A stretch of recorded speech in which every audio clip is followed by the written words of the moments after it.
record this locally.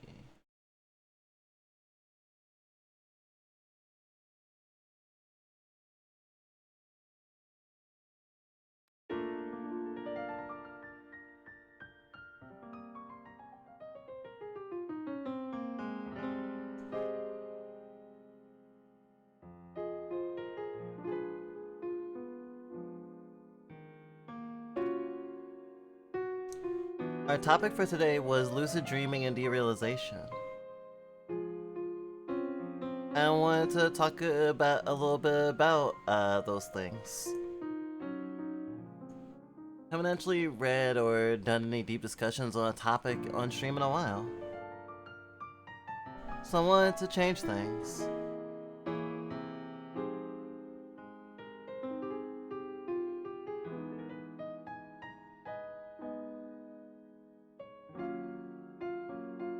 I hope you'll join me on this adventure. Oh.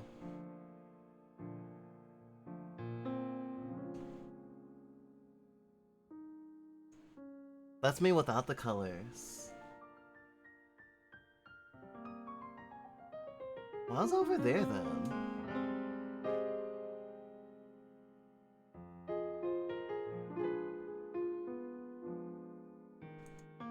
Weird. Okay, here we go.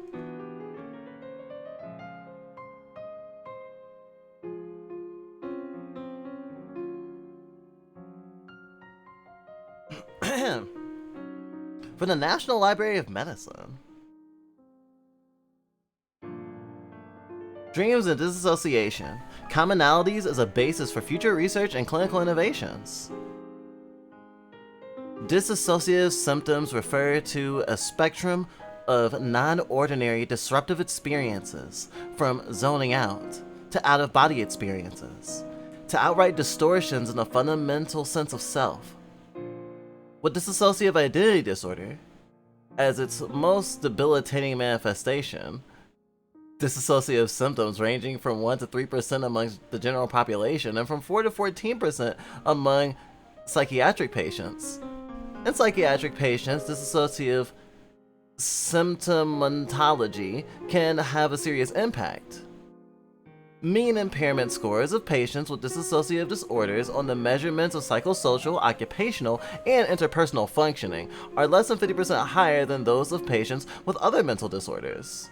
And dissociative symptomatology is strongly related to self-harm and multiple suicide attempts. Fun. This is not what I expected to hear here. I wasn't even trying to harken DAD with the way to talk about dreams and derealization or depersonalization. I just thought that they were cool related topics and that they made sense to relate to each other. Relative to 17 other mental disorders, patients with dissociative disorders consume the highest number of outpatient therapy sessions. Importantly, although dissociative symptoms are most salient and persistent in dissociative disorders such as DAD, they are considered transdiagnostic phenomena and comorbid with many other conditions, e.g., psychotic illnesses, anxiety, depression. No evidence-based treatment consensus exists for dissociative disorders due to lingering controversies. I wonder why. Two perspectives, the trauma model and the sociocognitive model. I have a lot of interest in this right now because, plural system and, advocating for systems to not be seen as something to get rid of. Not to be over pathologized, We're a mixed origin system.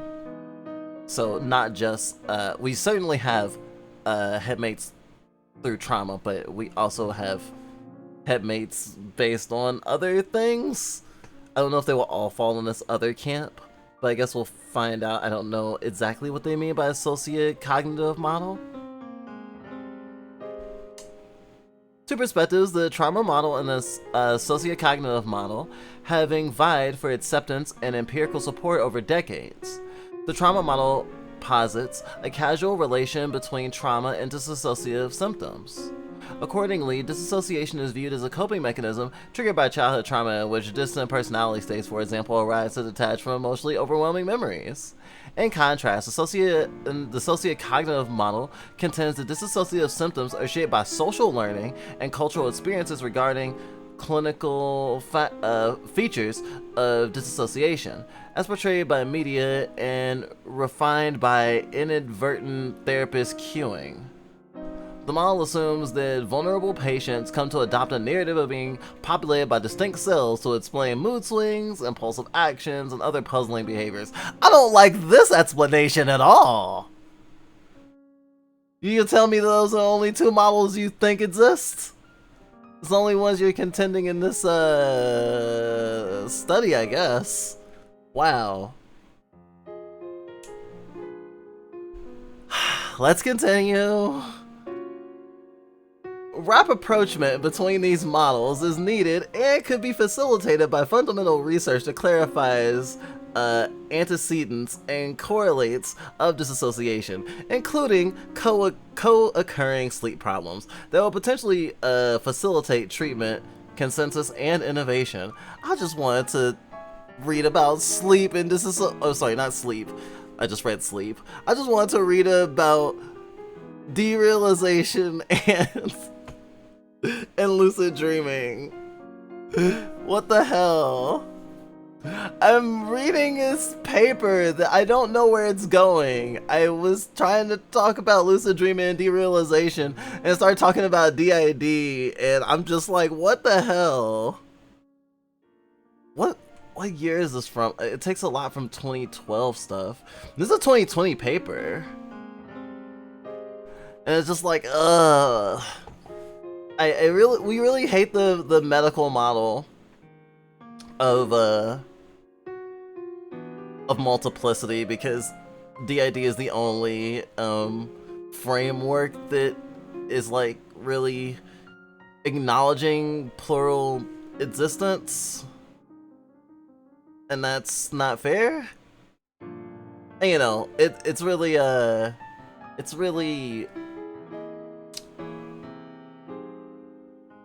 distressing reading some like official paper being like, ah yes, these people exist for one of two reasons: trauma, or you just need a way to explain weird things that you do. Like, holy shit. How are you, Delicer? An important theoretical and research question is whether dissociative symptoms, which range on a continuum of severity, are triggered by disruptions in memory and metacognitive processing that occur during sleep states, with disruptions during REM sleep of particular relevance that carry over to waking life. When sleep and sleep systems become impaired, memory processes during REM sleep become dysregulated and engender an information overload from internal and external sources that A, overwhelms cognitive processing, B, impairs integration of self-relevant information and memories, and induces dissociative symptoms, which are potentially manifested in fragmented, dissociated, dreamlike mentation, illusions, delusions, memory distortions, and ultimately a disturbed sense of self. Dreamlike phenomena, which are ordinarily confined to sleep, thus intrude into waking consciousness and are expressed as dissociative symptoms, including depersonalization and derealization. In the extreme case, identity fragmentation evident in DID. I knew very little about the difference between plural and DID. Okay, so there's kind of like, there's an umbrella, right? And there's the multiplicity umbrella. DID and plurality both fall under it. Kind of like discourse about autism and how there are folks, including some autistic folks, don't get me wrong, but a lot of like people who take care of autistic people and people who say they advocate for autistic people while often limiting autistic people's autonomy and humanity.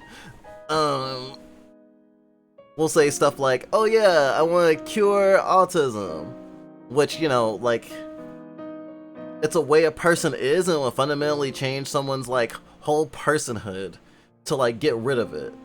So the only logical way to get rid of something is to like, in that case, is to like eugenics. With DID, it doesn't lead to eugenics with medical people's like gun home medical desires, I guess. But it is similar in the sense of taking a thing that has more than just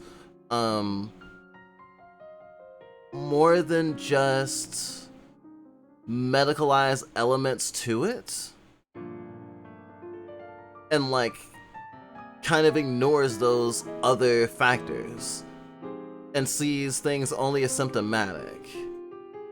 And in a way, it's also a failure of society, and it's a greater commentary on the medical industry as it is in general, because of a sense of simplifying things as much as possible,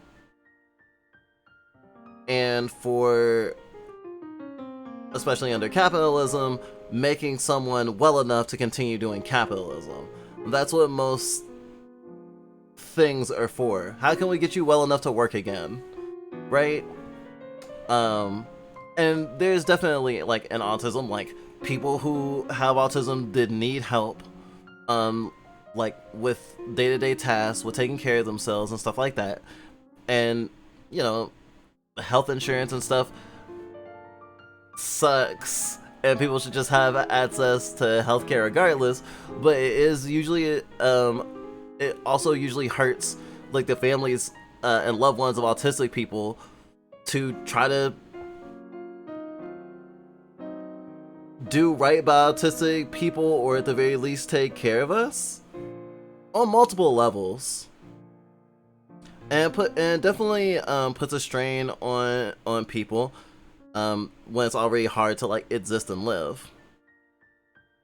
And it's much harder to get a lot of people to understand, at least in the medical communities, how much being multiple can be like not like painful, not something to be embarrassed about or like to treat. Like, we still need accommodations, but like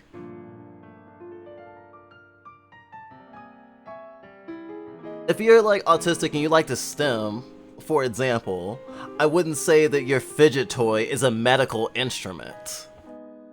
Just like us using different VTuber models to explicitly show people that we are individually separate people, I would not call a medical aid. There is like multiple layers to existence, and like the medicalization part of it is just one thing. And there is certainly a abundance of folks who have multiple senses of self who have a lot of trauma. But I think like even what this paper is saying about like, oh, there's comorbidities with say DID and like depression and anxiety and stuff, and it's like general anxiety disorder is the most common mental illness in the world right now. A lot of people have that. So that's going to be comorbid with a lot of things for the general population at large. And especially when you like will it down to smaller populations. On top of that, being disabled at all is traumatic in society. So that sucks. So like there's like a lot of common denominators, and what was it? Correlation does not mean causation. And so plurality is a response to the medicalization of multiplicity, whereas like with the framework of DID, it's like, oh, we need to figure out why you think you're a bunch of different people and how you can cope with the disparate elements of your life or personality. And folks who are plural, we have created that word as a way to reclaim our humanity? To say that I'm not a symptom, you know? Gosh, it was a really long-winded answer. I hope it made sense. Too long didn't read. The difference between DID and plurality is that people choose to identify it as plural because it's a self-described label.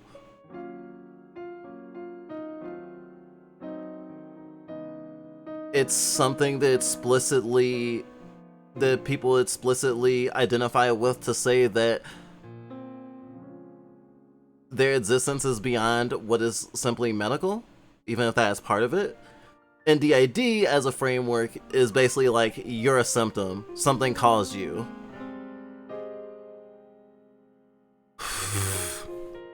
Okay, I'm glad I do.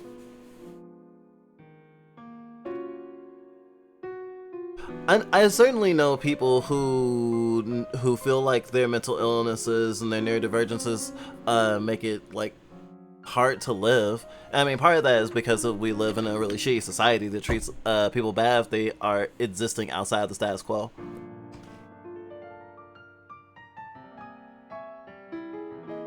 And there are systems that identify as being a DID system and want to stay as far away from plurality or that framework as possible. There are systems that are like, I want to be one person.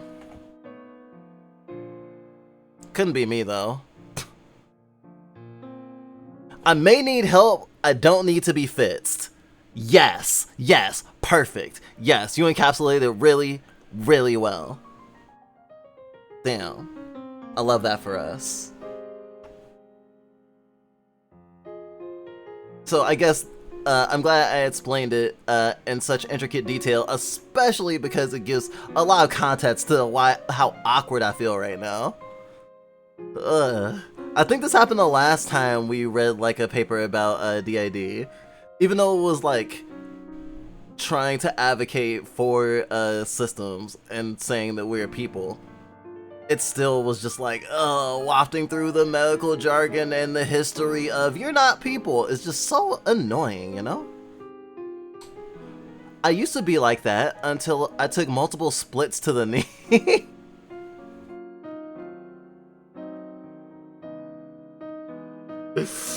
Gosh.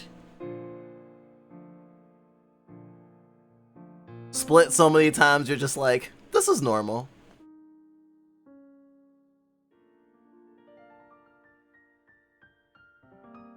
Oh, also, hi nap time! How are you? I have more to say, but it'll be something I say in VC later, cause I feel with text I cannot convey my intentions. There are limits to text. For show. Amputation? Gosh. No, not amputation. A split is like... Okay, you know how like, there are certain plants that like, if you cut it in half, you cut it into a part, like if you cut off the top of a pine, no, that doesn't work. I don't know why I said that. Not pineapples, potatoes. If you cut a potato in half, you can grow more potatoes from the potato. I think? Don't quote me on that. But, it is a thing that some plants can do. And so, in a system, sometimes you'll have a split. And one person will become more than one person. Like splitting an atom, or no, not like splitting an atom. Like splitting an amoeba. Sometimes the central or the original, the previous existence is left intact, or left mostly intact, but a part of them is lost, and that becomes a whole separate headmate or entity. Grafting, budding. I'm glad you're okay. We haven't talked in a while. Sorry about that. Had other headmates driving a meat mech lately, and it's been a while not to be fully in control. Has it been a positive feeling? It's nice to have that trust. It's nice to not exist for a while and know that things will be taken care of.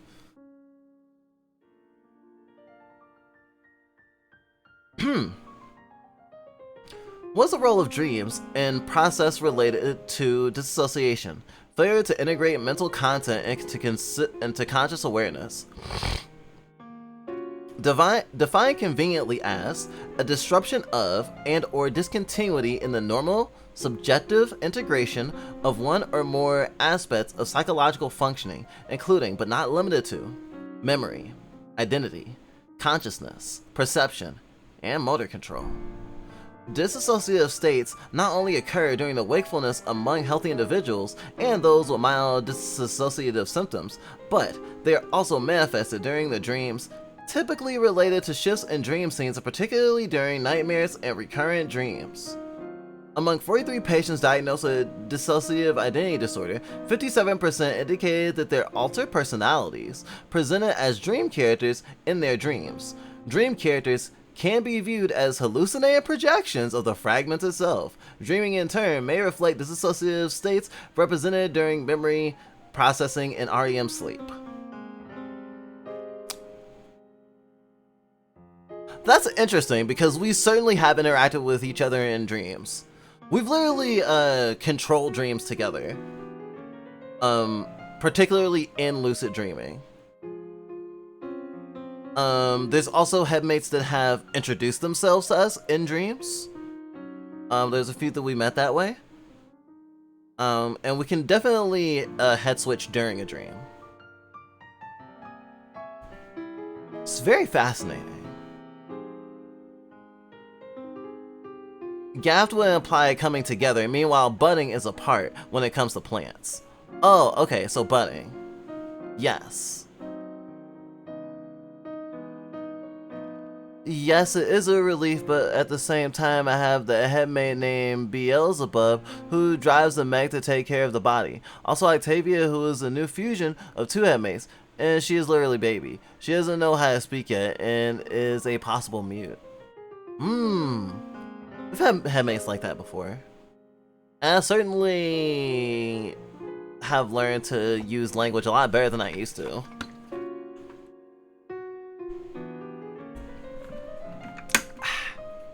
I certainly didn't used to be able to, like, conceptualize really complicated concepts.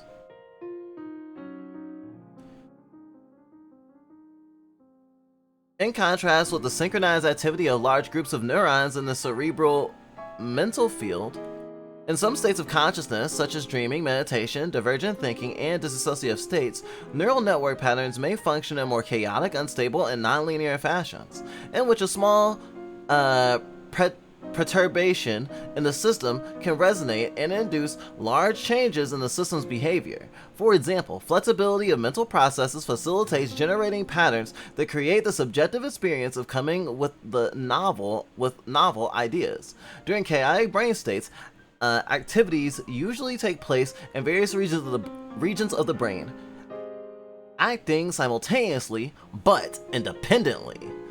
When the strength of the associations and information processing systems among these regions is greatly attenuated or impoverished,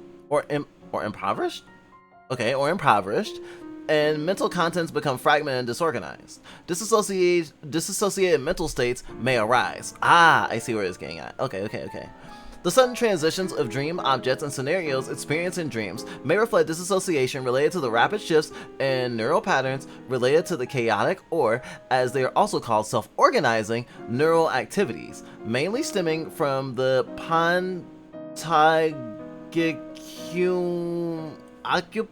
What word is that? That's all one word.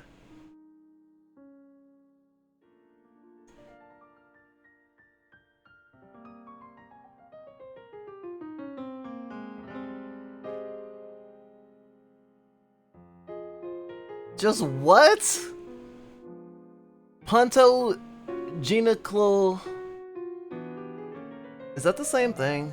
No, yeah. pathogenical oculopole waves are bihapsic field potentials identified in a range of mammalian species. They're ubiquitous with sleep, but can also be identified in waking perception and eye movement.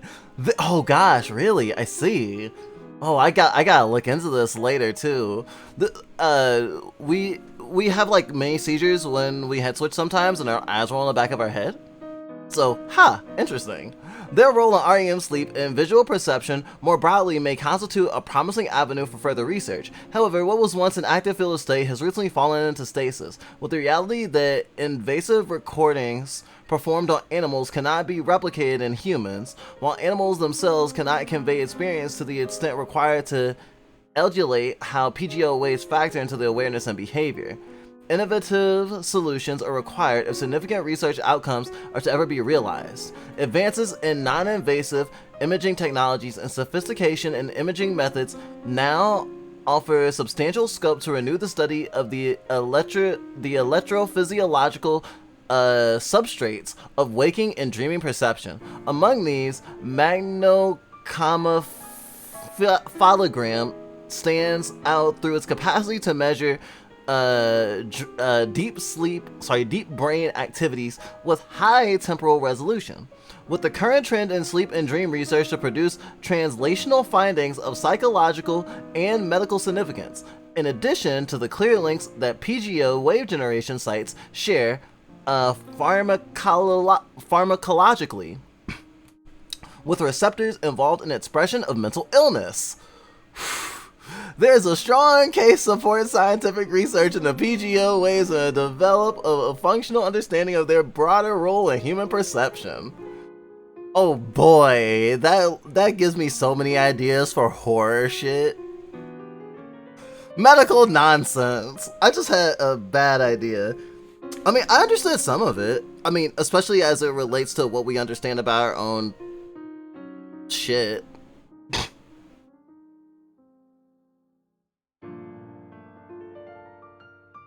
Lucid dreaming, a particular type of dreaming that may be of the system. Lucid dreaming, a particular type of dreaming, may be of special interest in this respect. Lucid dreaming, according to Voss and Hobson, insight, control, and dissociation represent the defining criteria for lucid dreaming. Insight refers to the metacognitive reflective thought, i.e., the dreamer is aware that she is dreaming, and is considered the core criterion. Control allows the dreamer to change the dream plot. The disassociation happens when the dreamer experiences the dream as feeling unreal, or sees herself from a distance, similar to waking depersonalization. This third-person perspective can also entail the dream experience itself.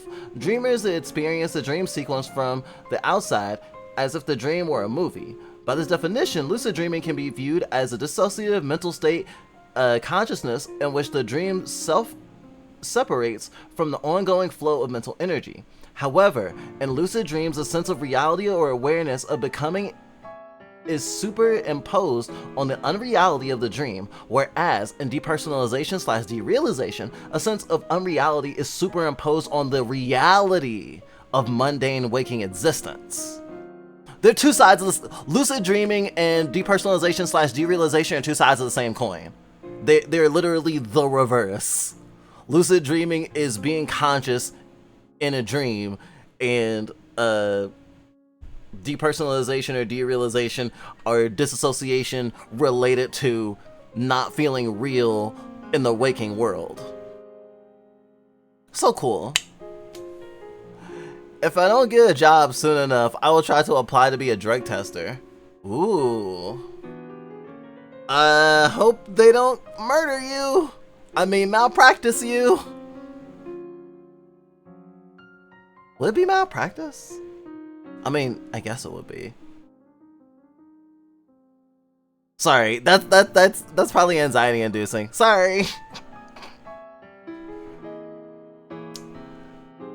In lucid dreams, a sense of reality or awareness of dreaming is superimposed on the unreality of the dream, whereas in depersonalization/derealization, a sense of unreality is superimposed on the reality of mundane waking existence. Thus, in lucid dreams, meta-consciousness is preserved to a greater extent than in non-lucid dreams, whereas in depersonalization/derealization, meta-consciousness of the self and the surround is composed relative to everyday normative experiences. These differences between lucid dreaming and dissociative experiences might explain why the correlation between measures of lucid dreaming and dissociation, while statistically significant, is weaker than the correlation between unusual sleep experiences, sleep paralysis, hypnagogic hallucinations, and nightmares.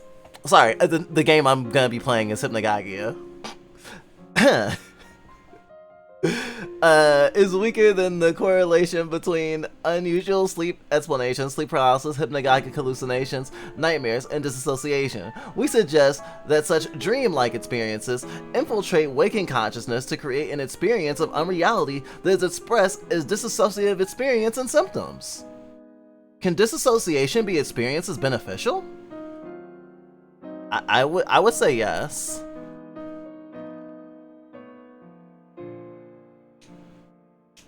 I'm glad you've come to a safe place about death. But hopefully you still won't have to deal with it for a long time. Can disassociation be experienced as beneficial? Disassociation is usually transient during waking and associated with daydreaming and fantasy proneness in healthy adults. At the end of the disassociation continuum, in the context of psychiatric diagnosis, some theorists have described disassociation as a protective mechanism to cope with the emotional pain and post-traumatic stress disorder via downregulation of the limbic system, thereby suppressing unconscious affect and enabling self-conscious emotions via activation of the ventral prefrontal cortex. In psychosis, disassociation is often undesirably associated with the positive symptoms. However, Derealization advanced a nuanced way by proposing the dissociative thought is more fleeting in the early stages of psychosis, whereas the loss of sense of self is more prominent in the later stages of illness. Viewed in this light, dissociative cognition in lucid dreaming mirrors the type of disassociation experienced in the early stages of psychosis. Fun. Although attempts to control dream content can disturb sleep, an increase of lucid dreaming and an accompanying dissociative thought may also be desirable, as the heightened insight/meta-consciousness may be associated with the weakening of psychosis-like experiences. In general, lucidity in dreaming may be linked with positive rather than negative emotions. In normal REM dreaming, due to the attenuation of the VPFC, unconscious emotions take the stage. In lucid dreaming, with VPFC switch on again, self-conscious emotions take the lead and unconscious emotions are downregulated. This process engenders an overall reduction of emotionality compared with regular dreams. Indeed, dissociative thought seems to down-regulate negative emotions both in dreaming as during waking hours, with parallels in lucid dreaming and psychiatric illness. Gosh, I mean, there is a lot of overlap in terms of, I guess, certain sorts of psychosis. I mean, we literally say we have psychosis, so it's not like I can be like, yes, but like we don't have one of these things. Like we have a consistent going psychosis that we're in, like a simulation video game thing.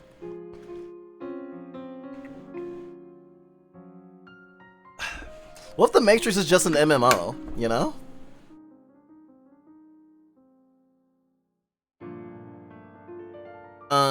It's probably partially a coping mechanism, but it's pretty consistent, and it certainly ebbs and flows. It's kind of like a really hard bubble. It doesn't pop. It shrinks and it expands, and it flattens and it bends, but it never breaks. And I mean, there's a relation between lucid dreaming and video games as well. Like, as a gamer, we're not surprised by some of these links, because, you know, experiencing a lot of other worlds in a way that you like often superimpose your own consciousness into whatever you're doing. a lot of times into the story, like, obviously, like, plays with the notion of identity and experience.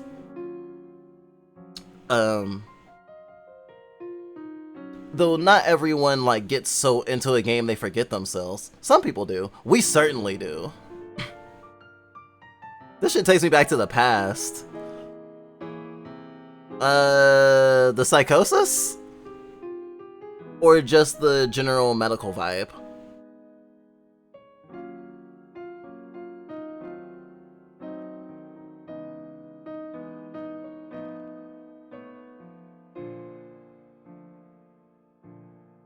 Fodder for the future. Our discussion implies that it is possible to enhance insight and meta-consciousness via lucid dreaming in patients suffering from psychiatric disorders such as the disassociation and psychotic illness. In order to reduce negative emotions, training the frontal lobe explicitly to create insight in a delusional feature of a dream may provide a foundation for enhancing reflective thought during the daytime as well. Oh. Indeed, researchers have piloted lucid dreaming as a clinical treatment in various groups with mixed results. Lucid dreaming as a medical treatment? Lucid dreaming therapy? Okay, I didn't think they'd be that bold. Across the entire sleep-wake continuum to enhance generalizability of outcome across the sleep-wakefulness spectrum and continuum of severity of dissociative symptoms. Notably, researchers have successfully treated patients with dissociative identity disorder with transdiagenic interventions geared to improve sleep, enhance meta-consciousness and emotion regulation, and decrease fragmentivity. Hyperassertive thinking that marks both dissociative conditions and dream consciousnesses. This makes me want to do an experiment on myself. I mean, we've been feeling really blendy lately. But I don't think it's from dreaming a lot. Though we have been dreaming a lot. Though not necessarily lucidly. We've been wanting to lucid dream. They're like, I can make you better. And I'm like, bitch, I can make me worse. Uses lucid dreaming to become even more fragmented. I'm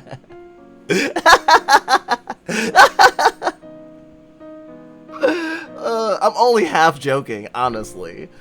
But we don't think of ourselves as fragments, though. That's the thing. Like, our framing is completely different.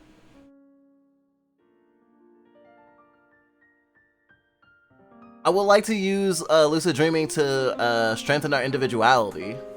Like, getting to lucid dreaming and, like, using lucid dreaming as a way to, like,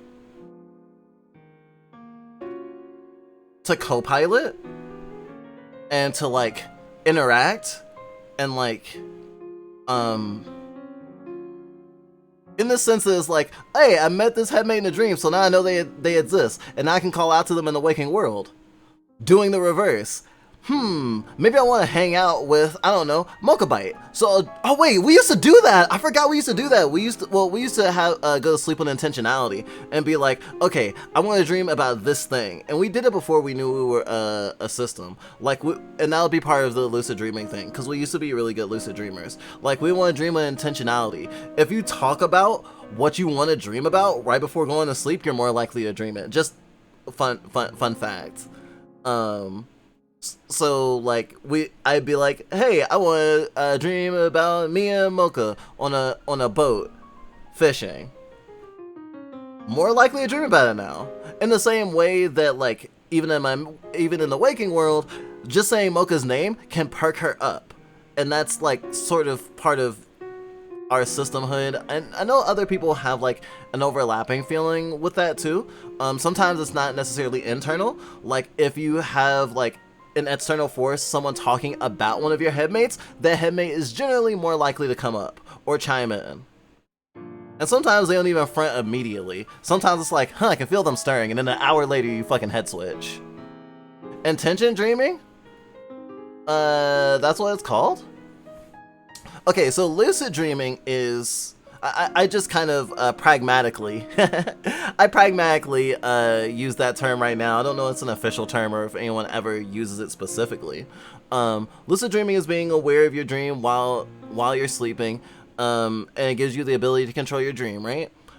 In terms of intentionality, you don't necessarily need to lucid dream for it to happen, but your likelihood for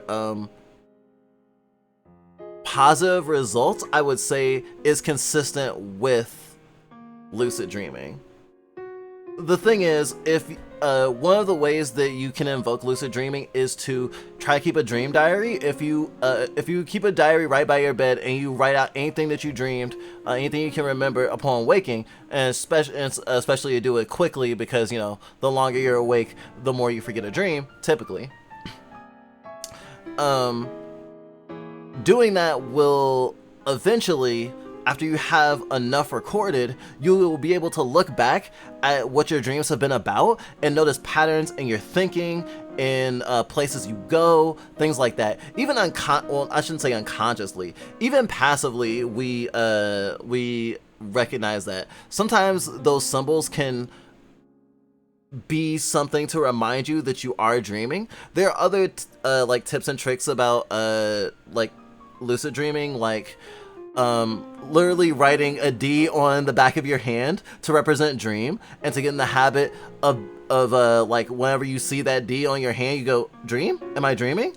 To like have a reason to make you think about if you're dreaming or not. And if it becomes a habit, you'll do it even in your dreams. And sometimes you'll be like, there's no D on my hand. Am I dreaming? And just being able to ask yourself that question is a really good way to invoke lucidity. And so I mentioned the intentionality in the whole dream diary thing, because if you're already trying to direct your dreams to be a certain way, then you're trying to dream about a certain thing. If I want to dream about Mocha and me fishing on a boat tonight, if I wake up in the morning and I just dreamed about that, because I was thinking about it in my waking life, I'm more likely to like remember it very strongly upon waking up. So the more you intentionally dream about things, you're naturally more likely, in my experience, to have dreams consistent with what you want, because you're intentionalizing it and invoking it, which will lead to more lucid dreaming. It's like a feedback loop, I've done it, never stuck a name to it. I got you. It's really fun.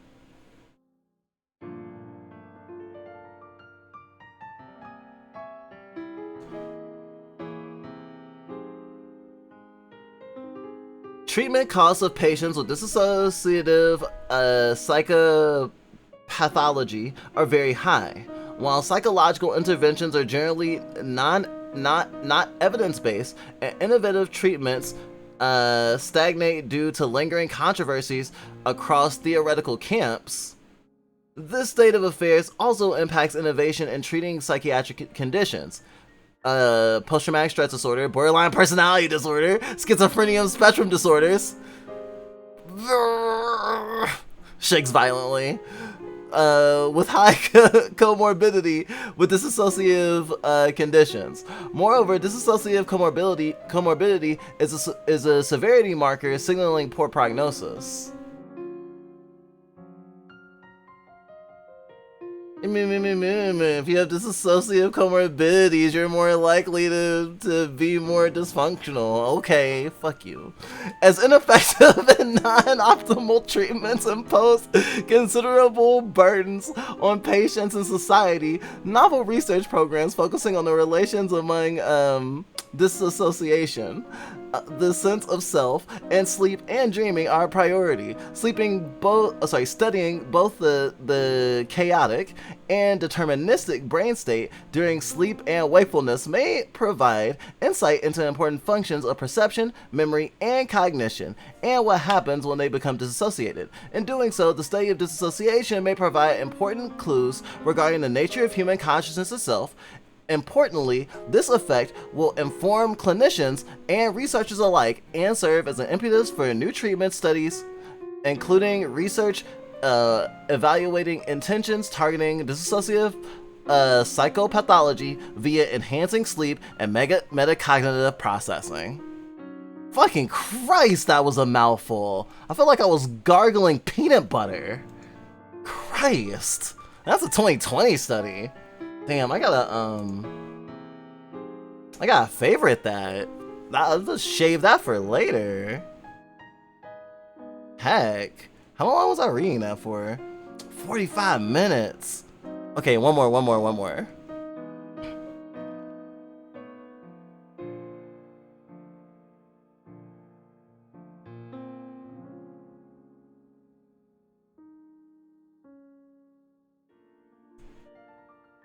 Okay, so a Wikipedia article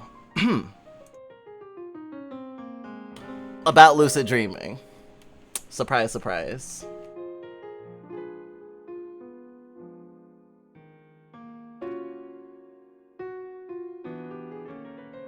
In the field of ornology, the scientific study of dreams, a lucid dream is a type of dream in which the dreamer becomes aware that they are dreaming whilst they are dreaming. It is a trainable skill. During a lucid dream, the dreamer may gain some amount of control over the dream characters, narrative, or environment. Although this control of dream content is not a salient feature of lucid dreaming. Lucid dreaming may be studied and reported for many years. Prominent figures from the ancient to modern times have been fascinated by lucid dreams and have sought ways to better understand their causes and purpose. Many dream theories have emerged as a result of scientific research on the subject and have been shown in pop culture. Further developments in psychological research have pointed to ways in which this form of dreaming may be utilized as a form of sleep therapy. Etymology. The term lucid dream was coined by Dutch author and psychiatrist Frederick van Eden in his 1913 article, A Study of Dreams.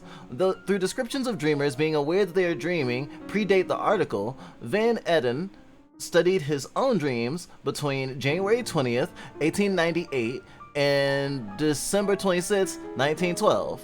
Oh, so there's a precedent for people, even the study I read was like, researchers have dreamed and lucid dreamed to do research. Dream on. I love it. I have one recurring peep in my dream. Yeah, I'd love to hear about it. Go ham. Van Eden created names of several types of dreams he experienced based on the data he collected. Initial dreams, pathological dreams, ordinary dreams, vivid dreams, demoniacal dreams, general dream sensations, lucid dreams. He said the seventh type, lucid dreaming, is the most interesting and worthy of the most careful observation and study. Definition. Paul Thiele laid the epistemological basis for the research of lucid dreams, proposing 7 different conditions of clarity that a dream must fulfill in order to be defined as a lucid dream. Awareness of the dream state, orientation, awareness of the capacity to make decisions, awareness of memory functions, awareness of self, awareness of dream environment, awareness of meaning of the dream, awareness of concentration and focus, the subjective clarity of that state. That's interesting. We don't usually try to think about the meaning of a dream until later. I guess we actually low-key lucid dreamed last night, or we dreamed in a way that fulfilled some of these states, but not all of them. So it was like a half lucid dream, I guess. Later, in 1992, the year we were born, a study by Derealization examined whether lucid dreams contain 4 correlates of lucidity. I just like suggesting that our existence made these things happen. I'm funny like that. Correlates are, in mathematics and psychology, In mathematics and psychology, a corollary is a theorem of less importance which can be readily deduced to a previous one, more notable statement. A corollary could, for instance, be a proposition which is incidentally proved while proving another proposition. It may also be used to more casually. So, 4 correlates of lucidity. The dreamer is aware that they are dreaming. They are aware actions will not carry over into waking. The physical laws need not apply in the dream. The dreamer has a clear memory of the waking world. I like these better than the 7. Burnett found less than a quarter of lucidity accounts exhibited all 4. Subsequently, Stephen LeBerge studied the prevalence of being able to control the dream scenario among lucid dreams, and found that while dream control and dream awareness are correlated, neither requires the other. LeBranch found dreams that exhibit one clearly without the capacity for the other. Also, in some dreams where the dreamer is lucid and aware that they can exercise control, they choose simply to observe. So in your dream, there's a picture of an androgynous figure of ideal Greek proportions, and it gives a multitude of injuries and wounds that constantly bleed. Biblically accurate angel parts float around them like eyes, wings, and halos, are made entirely from their own blood that floats in the air, ordained in immaculately bloodstained robes. The neat thing was they appeared and asked me out. Gosh. Got that you spitting that biblically accurate angel game. Biblically accurate angel game. Biblically accurate angel game. Biblically accurate angel game. That's a mouthful. Showed up in a number of dreams. I eventually said yes, and since they are still just a background entity. Oh wow. That's so sick. So in a weirdly fucky way, I can say I'm dating an angel. That's adorable. Ugh, all those eyeballs. I have a problem making eye contact. I have to learn how to deal with that. If I was ever to meet a biblically accurate angel, though that might not be the at the front of my mind at the time. I mean, unless they're talking to me. If they're talking to me, then maybe I will be thinking about like how do I make a good impression. Ancient history. The practice of lucid dreaming, as in cultivating the dreamer's ability to be aware that they are dreaming, is central to both the ancient Indian Hindu practice of yoga nirvana, or yogic sleep, and modern usage is a state of consciousness between waking and sleeping, typically induced by guided meditation. And the Tibetan Buddhist practice of dream yoga, or Milam, the yoga of the dream state, is a suite of advanced Tarnik sadhana of the intertwined Mantralanya lineages of Dzogchen? Dream yoga consists of Tarnik procedures and techniques within the trance barbados of dream and sleep sits dharamas of Naropa. Gosh. That's a lot of background research I gotta do later. The cultivation of such sleep awarenesses was a common practice among early Buddhists. This is another thing that's making me think of the whole like distinction with like plural versus DID, or like pathologizing versus like doing literally anything else. Cause it's like I just read a whole paper about like dream states and how lucid dreaming connects with depersonalization, derealization, and disassociation, and stuff like that, right? And some of those people in that study or in that research were like, oh yeah, there are people who have dreamed, or there's people who we have that have dreamed to make conclusions about like what we're saying about lucid dreaming. And it's like, you know, like pathologically or like medically looking at dream states and lucid dreaming, but there's a whole community, a whole culture of people who excel at lucid dreaming and like multiple consciousness states that aren't doing it for any medical reason. Different folks with different strokes. Early references to the phenomenon are also found in ancient Greek writing. For example, the philosopher Aristotle wrote, "Often when one is asleep, there is something in consciousness which declares that when what presents itself is but a dream." Meanwhile, the physician Galen of Pergamon used lucid dreams as a form of therapy. So people already been using lucid dreams as therapy.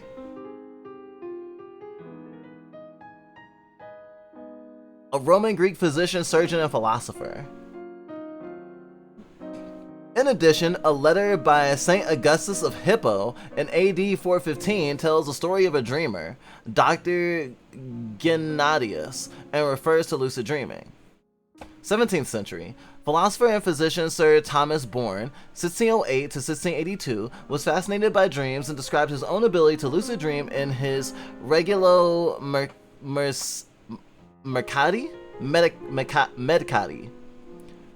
a spiritual testament and early physician self-portrait, published in 1643 after an unauthorized version was distributed the previous year. Became a European bestseller, which brought its author fame at home and abroad.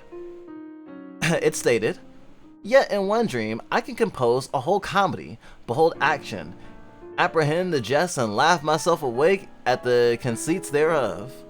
Samuel Pepys, in his dream entry for August 15th, 1665, records a dream stating, "I had my Lady Castlemaine in my arms and was admitted to use all the dalliance I desired from her, and then dreamt that this could not be awake, but it was only a dream." 19th century. In 1868, the French sinologist Marie-Jeanne Léon, Marquise de Harvey de Saint-Dias, son of Pierre Martin Alexandre Lecoq-en-Loc,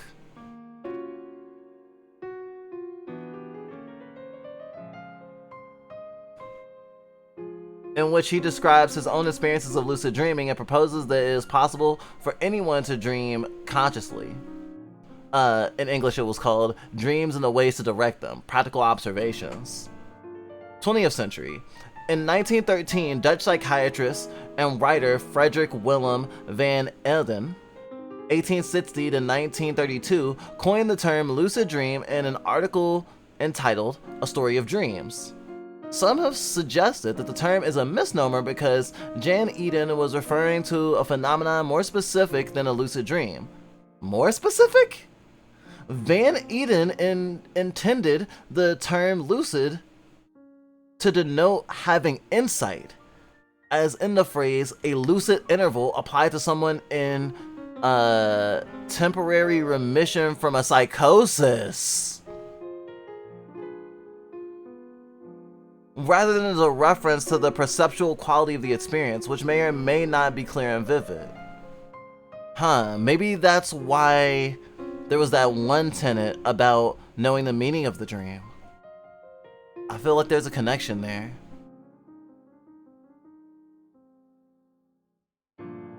I use hypno and ASMR hella often, so if I focus, I can dissociate easily. Oh, we love ASMR and binaural beats too. Hypno.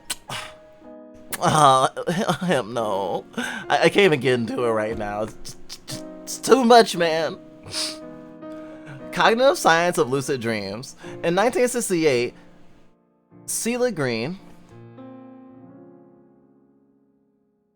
a British parapsychologist and writer on parapsychology, analyzed the main characteristics of such dreams, reviewing previously published literature on the subject and incorporating new data from participants of her own. She concluded the lucid dreams were a category of dream quite distinct from ordinary dreams and said that they were associated with rapid eye movement sleep. Green was also the first to link lucid dreams to the phenomenon of false awakenings. Before I highlight that, I was gonna say, when you think you're waking up in a dream, but you're actually still in a dream. A false awakening is a vivid and convincing dream about awaking from sleep, while the dreamer in reality continues to sleep. After a false awakening, subjects often dream they are performing daily morning routines such as showering, cooking, cleaning, eating, and using the bathroom. If you're using the bathroom in a dream, there is a chance, a non-0% chance. I don't know what the percentage is. I don't even know if there can be a calculated percentage. But I'll tell you this, for people who piss in their sleep, not that I would know anything about that, very often, if you can remember your dreams, it's very often that you're dreaming about using the bathroom.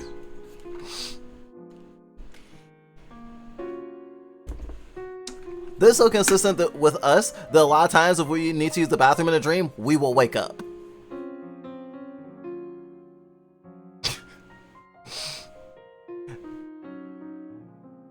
In 1975, Dr. Keith Hernay had the idea to exploit the nature of rapid eye movement to allow a dreamer to send a message directly from dreams to the waking world. Working with an experienced lucid dreamer, Alan Worsley, he eventually succeeded in recording via the use of EOG, a technique for measuring the corneoretinal standing potential that exists between the front and the back of the human eye. The resulting signal is called the electrocumularium. A predefined set of eye movement signal from within Morsley's lucid dream. This occurred at around 8 a.m. the morning of April 12, 1975. Herney's EOG experiment was formally recognized through publication in the Journal of the Society of Psychical Research. Lucid dreaming, and subsequently research by asking dreamers to perform predetermined physical responses while experiencing a dream, included eye movement signals. In 1980, Stephen LaBerge at Stanford University developed such techniques as part of his doctoral dissertation. In 1985, LaBerge performed a pilot study that showed the time perception while counting during the lucid dream is about the same as during the waking life. Lucid dreamers counted out 10 seconds while dreaming, signaling the dream and the end of that count with prearranged eye signal measured with the EOG recording. Lagrange's results were continued by German researchers D.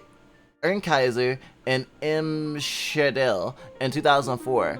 In a further study by Stephen LaBerge, 4 subjects were compared earlier singing while dreaming or counting while dreaming. LaBerge found that the right hemisphere was more active during singing and the left hemisphere was more active during counting.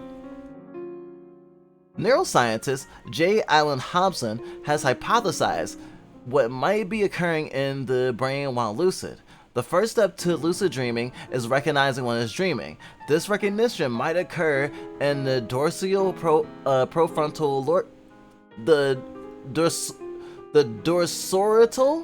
prefrontal cortex, which is one of the few areas deactivated during REM sleep and where working memory occurs.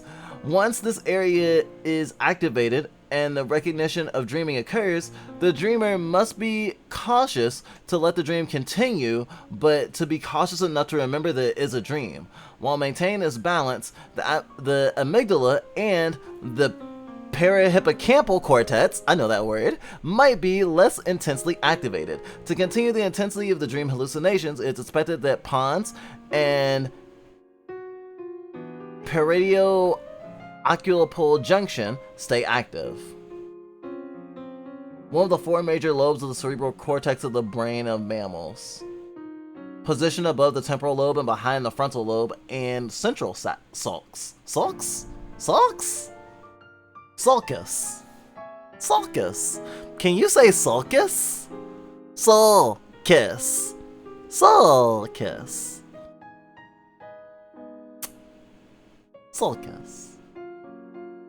Using electroencephalography (EEG) and other polymorphic measurements, Lagrange and others have shown that lucid dreams begin in rapid eye movement (REM) stage sleep.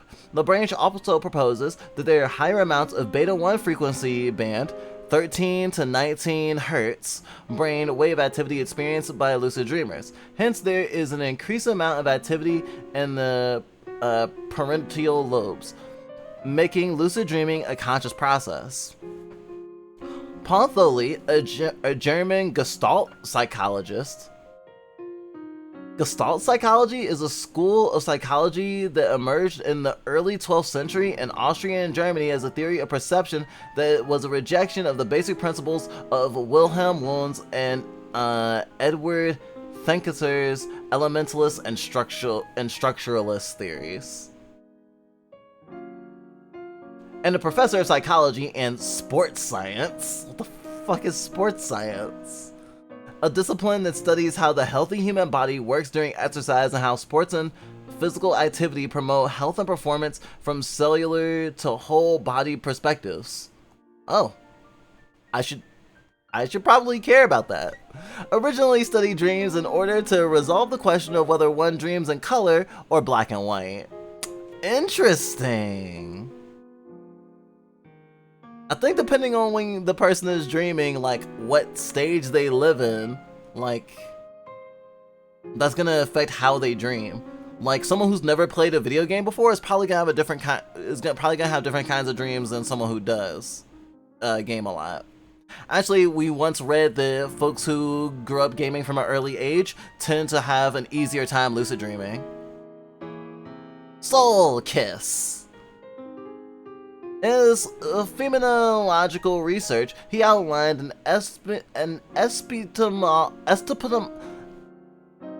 epistemological frame using critical realism, which is wow, I'm really critical realism is something in the philosophy of perception. It's a theory that some of our sense data can and do accurately represent external objects, properties, and events, while other of our sense data does not accurately represent any external objects, properties, and events. That's interesting. Thole introduces subjects to continuously suspect waking life to be a dream, like the thing I said about writing a D on your hand, actually. In order that such a habit would manifest itself during dreams. He called this technique for inducing lucid dreams the reflex technique. I like this word though. I want to name a song this. Subjects learn to have such lucid dreams. They observed their dream content and reported it soon after waking. Thole could examine the cognitive abilities of dream figures. 9 trained lucid dreamers were directed to set other dream figures arithmetic and verbal tasks during lucid dreaming. Dream figures also agreed to perform the task provided more successful in verbal than in arithmetic tasks. Thole discussed his scientific results with Stephen LaBerge, who has a similar approach. A study was concluded by Stephen LaBerge and other scientists to see if it was possible to attain the ability to lucid dream through a drug. Oh gosh, this is getting to the realm of I could write a science fiction story based off of this. In 2018, galantamine, which is used as treatment of cognitive decline and mild to moderate Alzheimer's disease and various other memory impairments, was given to 121 patients in a double-blind, placebo-controlled trial, the only one of its kind. Some participants found as much as a 42% increase in their ability to lucid dream, compared to self-reports from the past 6 months, and 10 people experienced a lucid dream for the first time.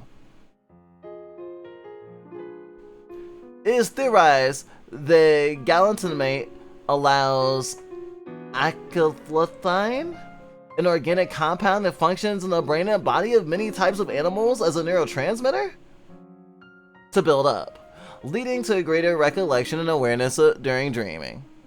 Two-way communication. Teams of cognitive scientists established real-time two-way communication with people undergoing a lucid dream. During dreaming, they were also able to consciously communicate with experimenters via eye movements or facial muscle signals. Were able to comprehend complex questions and use working memory. Such interactive lucid dreaming could be a new approach for a scientific explanation of the dream state that could have applications for learning and creativity. Alternative theories. Other researchers suggest that lucid dreaming is not a state of sleep, but of brief wakefulness, of micro-awakening. Experiments by Stephen LaBarge use perception of the outside world as a criterion for wakefulness while studying lucid dreamers, and their sleep state was corroborated with physiological measurements. LaBrange's subjects experienced their lucid dreams while in a state of REM, which critics felt may mean that the subjects are fully awake. J. Allen Hobson responded that lucid dreaming must be a state of both waking and dreaming. Philosopher Norman Malcolm is a proponent of dream skepticism and was an American philosopher. He also argued against the possibility of checking the accuracy of dream reports, pointing out that the only criterion of the truth of a statement that someone has had a certain dream is essentially his saying so. Believe dreamers. Oh, hey Noodle. Okay. Mwah. Sure kiss. Doing stretchies.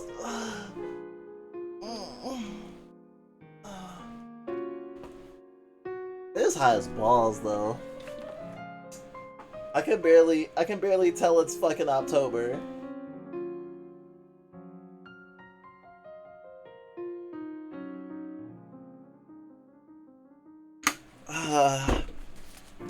Actually, I should take off these shorts. I'm sweating through them. Ugh. Our washing machine is broken, so we actually need to be careful. If we leak into stuff, we won't be able to wash it for a while. How are you, Noodles? Oh, the kisses were for you, but thank you. Oh, that redeem gives you a kiss. That's always been the way it worked. But thank you.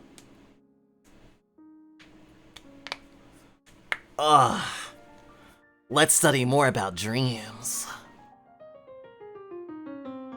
In 2016, a meta-analytic study by David Saunders and colleagues on 34 lucid dreaming studies taken from a period of 50 years demonstrated that 55% of a pooled sample of 24,282 people claimed to have experienced lucid dreams at least once or more in their lifetime.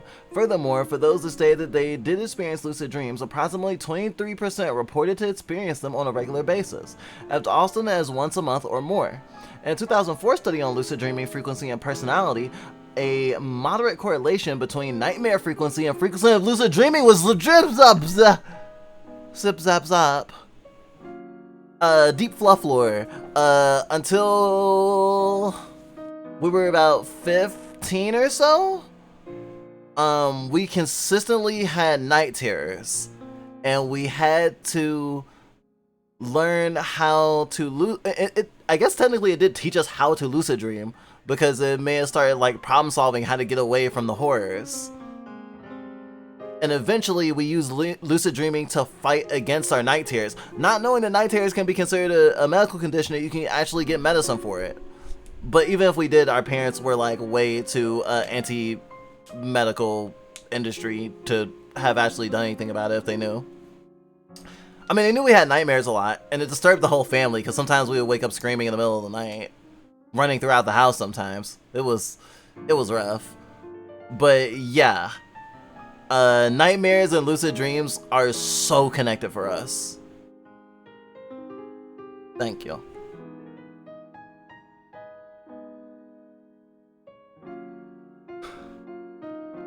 Some lucid dreamers also reported that nightmares are a trigger for dream lucidity.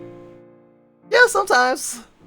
Previous studies have reported that lucid dreaming is more common amongst adolescents than adults. Haha, baby brain. In 2015, study by Julian Moots and Amir Hamayoun. Oh, it also could have been are just growing older. Though we do still have night terrors from time to time. Usually only a couple of times a year, though.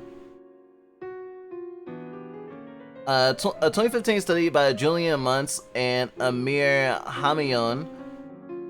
Javidi showed that people who had practiced meditation for a long time tended to have more lucid dreams. The authors claim that lucid dreaming is a hybrid state of consciousness which features of both waking and dreaming in a review that they published in the Neuroscience of Consciousness. Muntz and Javadi found that during lucid dreaming there is an increase in activity of the dorsolateral prefrontal cortex, the bilateral frontopolar prefrontal cortex, the prenucleus,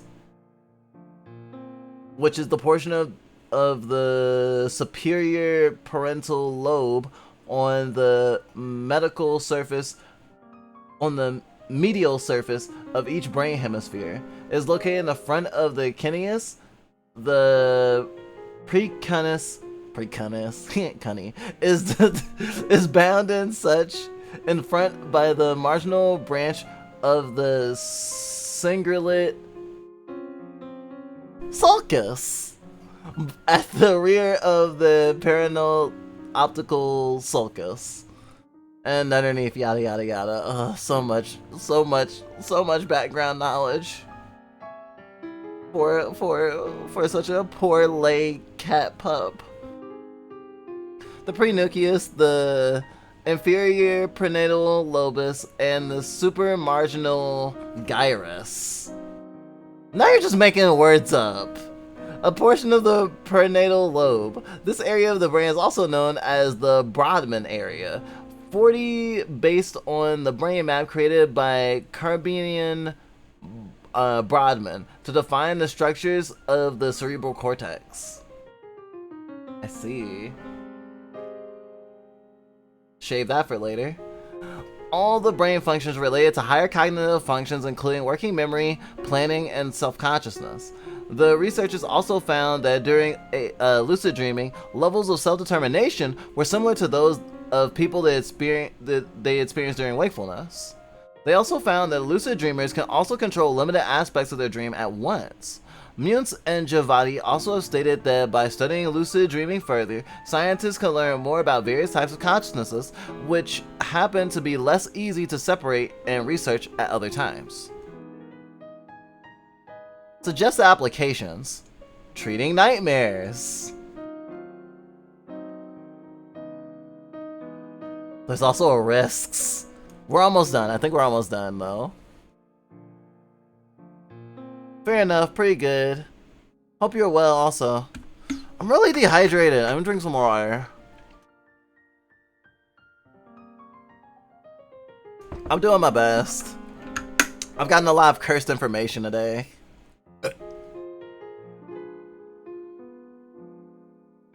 It suggested that those who suffer from nightmares could benefit from the ability to be aware that they are indeed dreaming. A pilot study performed in 2006 showed that lucid dreaming therapy treatment was successful in reducing nightmare frequency. This treatment consisted of exposure to the idea, mastery of the technique, and lucidity exercises. It is not clear what aspects of the treatment were responsible for the success of overcoming nightmares, though the treatment as a whole was said to be successful. Oh, well, that parallels our experience. Australian psychologist Millian Kulik has explored the application of principles with narrative therapy to clients' lucid dreams to reduce the impact not only of nightmares during sleep, but also depression, self-mutilation, and other problems in waking life. Whoa. Narrative therapy is a form of psychotherapy that seeks to help patients identify their values and the skills associated with them. It provides the patient with knowledge of their ability to live these values so that they can effectively confront current and future problems. Damn, that sounds like a badass therapy. I like that. To reduce the impact of not only nightmares during sleep, but also depression, self-mutilation, and other problems in waking life. Kalanick found that therapeutic conversations could reduce the distressing content of dreams, while understandings about life and even characters from lucid dreams could be applied to their lives with marked therapeutic benefits. Psychotherapists have applied lucid dreaming as a part of therapy. Studies have shown that by inducing a lucid dream, current nightmares can be alleviated. It is unclear whether this alleviation is due to lucidity or the ability to alter the dream itself. A 2006 study performed by Victor Spoormaker and Van den Boot evaluated the validity of lucid dreaming treatment in chronic nightmare sufferers. LDT is composed of exposure, mastery, and lucidity exercises. Results of lucid dreaming treatment revealed that the nightmares frequency of the treatment groups had decreased. In another study, Spoormaker, Van de Boot, and Mayer investigated lucid dreaming treatment for nightmares by testing 8 subjects who received 1 4-individual session, which consisted of lucid dreaming exercises. The result of the study revealed that the nightmare frequency had decreased and the sleep quality had slightly increased. Holzinger, Koch, and Sautu managed a psychotherapy study under the working name of Cognition During Dreaming. Cognition During Dreaming, a therapeutic intervention in nightmares, which included 40 subjects, men and women, 18 to 50 years old, whose life quality was significantly altered by nightmares. The test subjects were administered Gestalt group therapy, and 24 of them were also taught to enter the state of lucid dreaming by Holzinger. This was purposely taught in order to change the course of their nightmares. The subjects then reported the diminishment of their nightmare prevalence from 2 to 3 times a week to 2 to 3 times per month. That's effective. The best is all you can do, and I'm proud of you for doing it. Good job hydrating as well. Thank you. Now my lips won't crack in half. Creativity. In her book, The Committee of Sleep, Deirdre Burnett describes how some experienced lucid dreamers have learned to remember specific practical goals, such as artists looking for inspiration, seeking a show of their work once they become lucid, or computer programmers looking for a screen with their desired code. However, most of these dreamers had many experiences of failing to recall waking objectives before gaining this level of control. Exploring the World of Lucid Dreaming by Stephen LaBerge and Howard Ringgold, 1990, discusses creativity within dreams and lucid dreams, including testimonials from a number of people who claim they have used the practice of lucid dreaming to help them solve a number of creative issues, such as an aspiring parent thinking of potential baby names to a surgeon practicing surgical techniques. The authors discuss how creativity in dreams can stem from conscious access to the contents of our unconscious minds, access to tacit knowledge, the things we know but can't explain, or things we know but are unaware that we know. The dreams behind the music book by Craig Webb details lucid dreams of a number of musical artists, including how they are able not just to hear, but also compose, mix, arrange, practice, and perform music while unconscious within their dreams. Damn, that's sick as hell. I gotta work on that. I'm trying to do my best not to feed into capitalism and be like, well, if I can work in my dreams, I can be like so much more productive. Nightmare. See what I did there? Though lucid dreaming can be beneficial to a number of aspects of life, some risks have been suggested. Those who have never had a lucid dream may not understand what is happening when they experience it for the first time. Citation needed. This could cause these individuals to feel a variety of different emotions as they were going through a completely new psychological experience. Feelings of distress, worry, or confusion may arise. On the other hand, the feeling of empowerment can also come up as they realize that they are now in control of their dreams. Individuals who experience lucid dreams regularly could begin to feel isolated from others due to the fact that they have different experiences when it comes to dreaming. Someone struggling with certain mental illnesses can find it hard to be able to tell between reality and the actual dream. Psychosis!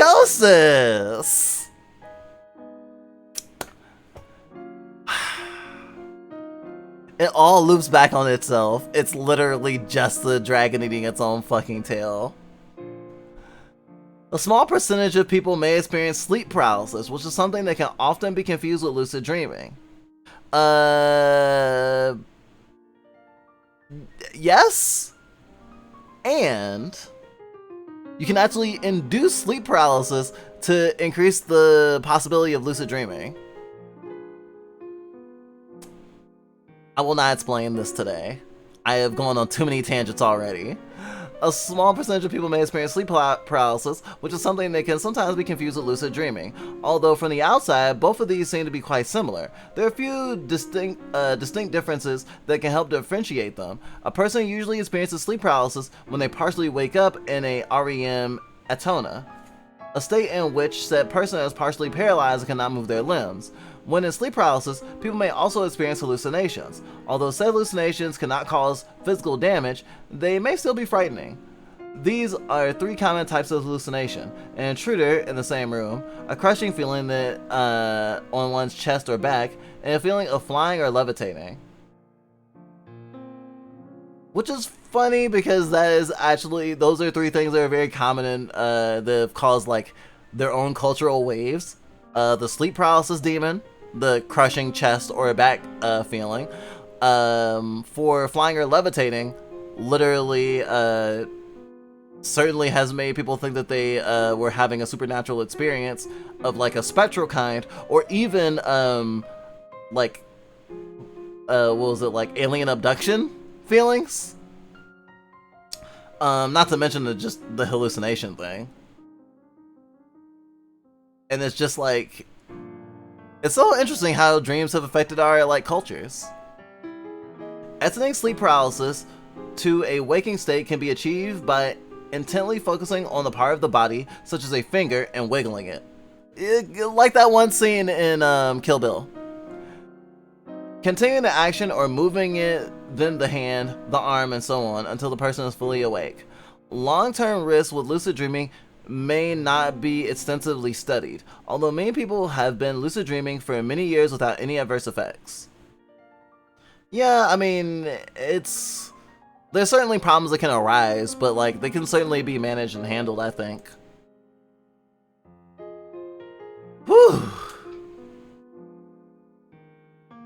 Okay, there's actually one more thing I have to look up before I actually play the game. I'm sorry.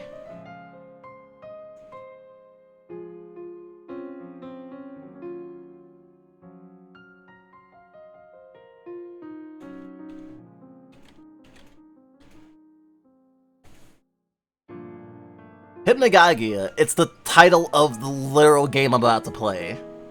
Hypnagogia is the transitional state from wakefulness to sleep, often defined as the waning state of consciousness during the onset of sleep. Its opposite state is called hypnopompia, the transitional state from sleep to wakefulness. Mental phenomena that may occur during this threshold consciousness phase include hypnagogic hallucinations, lucid dreaming, and sleep paralysis. The word hypnagogia is sometimes used in a restricted sense to refer to the onset of sleep, contrasted with hypnopompia, Frederick Mate's term for waking up. However, hypnagogia is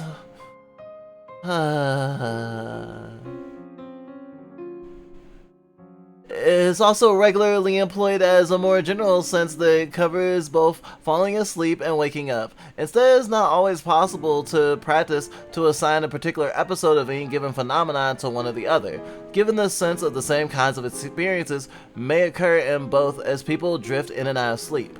Other terms for hypnagogia in one or both senses that have been proposed include persomnia,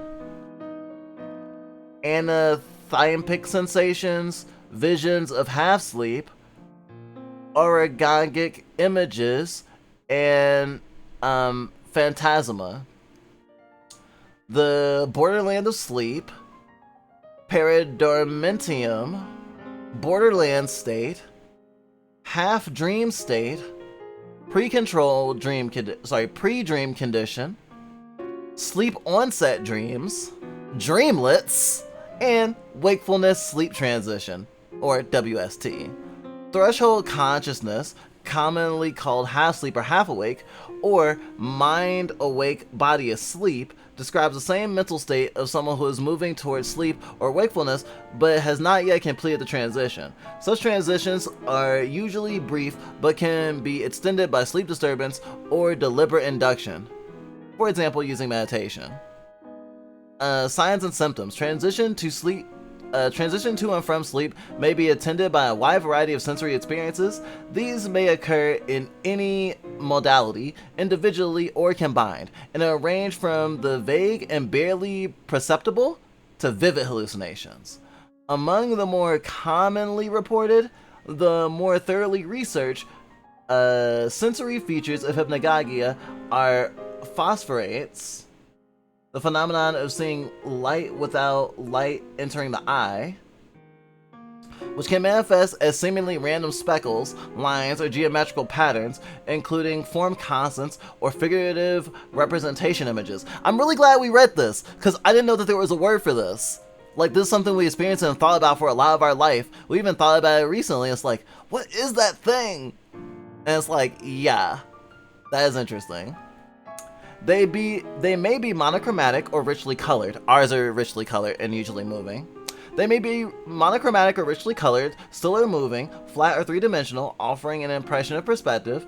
Imagery representing movement through tunnels of light also reported. Individual images are typically fleeting and given to various rapid changes. They are said to differ from dreams proper, and the hypnagogic imagery is usually static and lacking in narrative content, although others understand the state rather as a gradual transition from hypnagogia to fragmentary dreams, i.e. from simple ignolet, also called dark light or brain gray, the uniform dark gray background color that many people report seeing in the absence of light, to whole imagined scenes.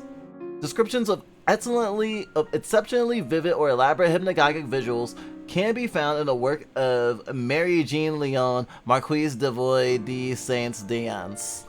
Ugh, gargling peanut butter again. You know that there's a musician who said that his solo was thought of in a dream given to him by the devil.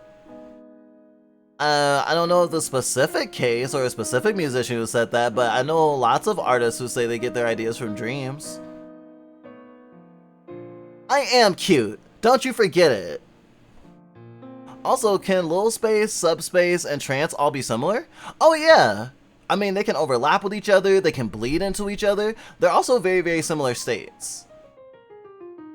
Very good question, Delizer.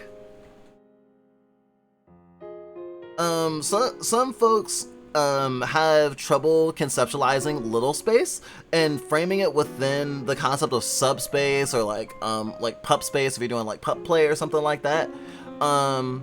Is actually really it can be a really helpful bridge of understanding.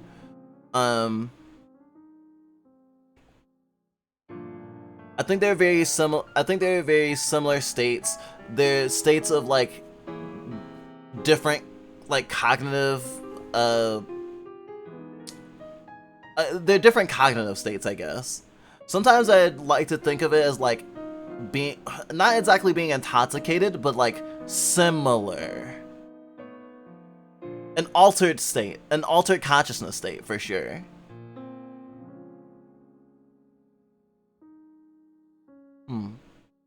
I wonder if those states can also be related to sleep and dreaming. I mean, a lot of folks are more susceptible to suggestion when they are sleepy, which can certainly intensify subspace. We certainly get more little space when we're sleepy. Gosh. It's not a dragon eating its own tail, it's a dragon that ate its own tail that got wrapped like a bunch of, like, cords. Ah, so many topics. Mind mix seem to mix and separate at will. We've certainly experienced that for sure. It's nice having control of it, also. Just like lucid dreaming. Practice, practice, practice. Also, Hypno is my drug of choice. Whoa, Hypno's so good.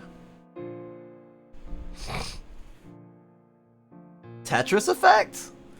People who have spent a long time at some repetitive activity before sleep, in particular one that is new to them, may find that it dominates their imagery as they grow drowsy, a tendency dubbed the Tetris effect. This effect has been observed in amnesiacs who otherwise have no memory of the original activity.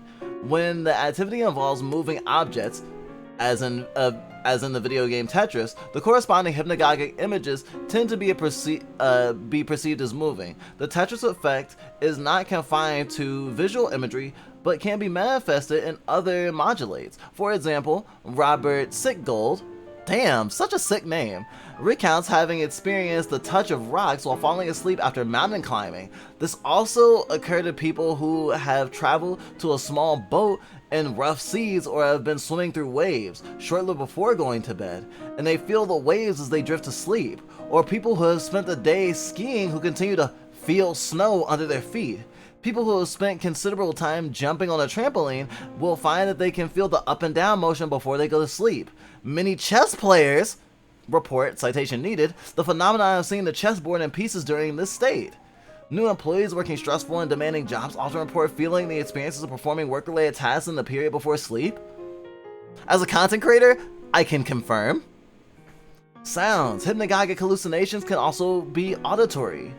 They're often auditory and have an auditory component. Like the visuals, hypnagogic sounds vary in intensity from faint impressions to loud noises, like knocking and crashes and bangs, exploding head syndrome. What the fuck is that?